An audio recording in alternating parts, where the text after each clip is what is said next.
The transverse colon usually shows a triangular configuration due to the three longitudinal muscle bundles, or taeniae coli, and its relatively thin circular musculature.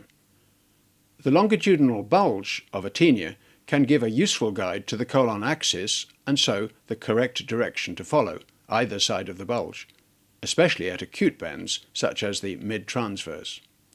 The grey-blue colour of the adjacent liver is often seen through the transverse colon near the hepatic flexure, but sometimes more distally too.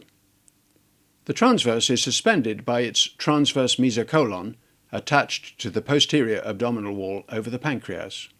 The transverse is usually longer in women, frequently stretching down to the level of the symphysis pubis and so making insertion more difficult than in men. Very long transverse colons may even allow the scope to form a gamma loop, causing a clockwise volvulus of the transverse mesocolon, which is very difficult to remove and also makes the rest of the insertion awkward. In a normal insertion, once the scope has been pushed down and around the mid-transverse angulation, pulling back will lift up the loop, the tip moving inwards by paradoxical movement.